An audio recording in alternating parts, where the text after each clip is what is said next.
അപ്പോൾ സൺഡേ ഉണ്ട് പൂരം. അപ്പോൾ രാവിലെ തന്നെ അമ്പലത്തിലൊക്കെ പോയിട്ട് നമ്മൾ വന്ന് ഇരിക്കുവാണ്. അപ്പോൾ അമ്മമ്മ ടോട്ടുമായിട്ട് എന്തൊക്കെയോ പറഞ്ഞ് കളിക്കുന്നതാണ് കേട്ടോ. അപ്പോൾ ചാടി കഴിഞ്ഞിട്ട് അമ്മ ഓനുമായിട്ട് കളിച്ചിട്ട് ഓനെന്തൊക്കെ ആവശ്യപ്പെടുന്നൊക്കെ ഉണ്ടേ. അപ്പോൾ അതൊക്കെ ആവശ്യങ്ങളൊക്കെ നിറവേറ്റിയിട്ട് തലയിൽ എന്താ കെട്ടൊക്കെ കെട്ടിക്കുന്നത്. അപ്പോൾ ഞങ്ങൾ പിന്നെ പുറത്ത് ചോറും കറിയൊക്കെ സെറ്റാക്കാനുള്ള പരിപാടിയാണ്. അപ്പോൾ ഞാൻ പറഞ്ഞില്ല, അവിടെ വീട് പണി അവിടെ പടക്കളൊക്കെ പൊളിച്ചിട്ടിരിക്കുകയാണ്. അപ്പോൾ നെയ്ച്ചോറും ചിക്കൻ കറി ഉണ്ടാക്കാനാണ് പ്ലാന്. 2 നേരത്തിന് വെച്ചിട്ടുണ്ടെങ്കിൽ 1 മണിയൊക്കെ ആവുന്നത്, 1 മണിയൊക്കെ കഴിക്കണിട്ടതാവും ഈ തീരുമ്പത്തിന്. ഉച്ചക്ക് ഇവരെ അനിയത്തിയൊക്കെ വന്നിട്ടുണ്ടായിരുന്നു കഴിക്കാൻ. അപ്പോൾ വൈകുന്നേരം പൂരത്തിന് പോണ സമയത്താവും എല്ലാവരും എത്തുണ്ടാവുക. അപ്പോൾ നമ്മൾ ദമ്മൊക്കെ ഇട്ടിട്ട് നെയ്ച്ചോറ് കുറച്ച് നേരം ഒന്ന് വെക്കുമല്ലോ. അങ്ങനെ നെയ്ച്ചോറ് റെഡി ആയിക്കണേ. അപ്പോൾ ഒരു സൈഡിൽ ഇരുന്നിട്ട് ഞാൻ ഉള്ളിയും ഇതൊക്കെ നേരാക്കുന്നുണ്ടായിരുന്നു കേട്ടോ. എന്നിട്ട് അങ്ങനെ ചിക്കൻ കറി മീനായിട്ട് തന്നെയാണ് ഉണ്ടാക്കിയത്. നെയ്ച്ചോറും ചിക്കൻ കറി അടിപൊളി കോമ്പിനേഷനല്ലേ.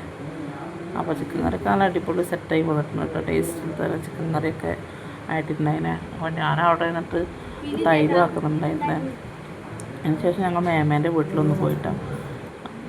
അവിടെ പോയിട്ട് ഇതേപോലെ മേമ മറ്റേ തണ്ണിമത്തനൊക്കെ ആക്കി തന്നിട്ടുണ്ടായിരുന്നേ. അനീഷേട്ടൻ അവിടെ ഇരുന്നിട്ട് ഫോൺ നോക്കിക്കൊണ്ടിരിക്കുന്നുണ്ട്. നാത്തൂൻ എന്താ വരുന്നുണ്ട്, ഓള് 8 മാസമായിട്ടാണ്. ഡെലിവറി മെയിലാണ് പറഞ്ഞത്. ഓളുടെ മോനാട്ടത്. ഞാൻ വീഡിയോ എടുക്കുമ്പോൾ അതിന് മുന്നിൽ ഇങ്ങനെ വന്നിരുന്നൊക്കെ. അപ്പോൾ റിഞ്ചുവിൻ്റെ വീട്ടിലൊക്കെ ബാൽക്കണിയാണ്. നല്ല രസമുണ്ടോ, നല്ല അടിപൊളി വീഡിയോ.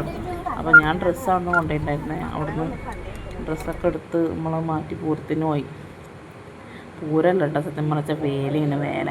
ഞാൻ എൻ്റെ നാട് മറ്റേ അങ്ങാടിപ്പുറമായത് കാരണം അവിടെയൊക്കെ പൂരമാണ്. കുറ്റിപ്പുറത്തൊക്കെ വേല എന്നാണ് പറയുക കേട്ടോ. അപ്പോൾ കാളവേലയാണ് ഇവിടെ. ബൊമ്മകൾ അത് സംഭവമൊക്കെയാണ്. കുറച്ച് കഴിഞ്ഞ് നമ്മൾ മെയിനായിട്ട് പൂരത്തിന് പോകണമെങ്കിൽ എന്തെങ്കിലും കഴിക്കാനൊക്കെ ആവുമല്ലോ.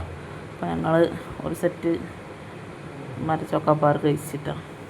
പിന്നൊക്കെ നമ്മളെ ഫാമിലി മൊത്തം ഒരേ കട്ട സപ്പോർട്ടിൽ എല്ലാം നല്ല അടിച്ച് മീനുകളുടെ. പിന്നെ സെക്കൻഡ് റൗണ്ട് ഇപ്പോൾ വരിക. എൻ്റെ ഇടയ്ക്ക് ടോട്ട് എന്തോ കോഷ്ടി അടിക്കുന്നുണ്ട്. സെക്കൻഡ് റൗണ്ട് മാംഗോ ബാറാണ് കേട്ടോ.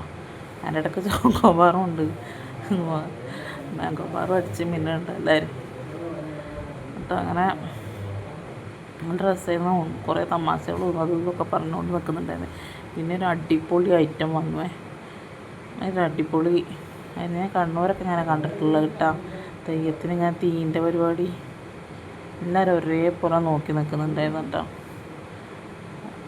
ഇവർ ഭയങ്കര നോൽമ്പൊക്കെ എടുത്തിട്ടായിരിക്കുമല്ലോ ഈ സംഭവങ്ങളൊക്കെ ചെയ്യുന്നുണ്ടാവുക.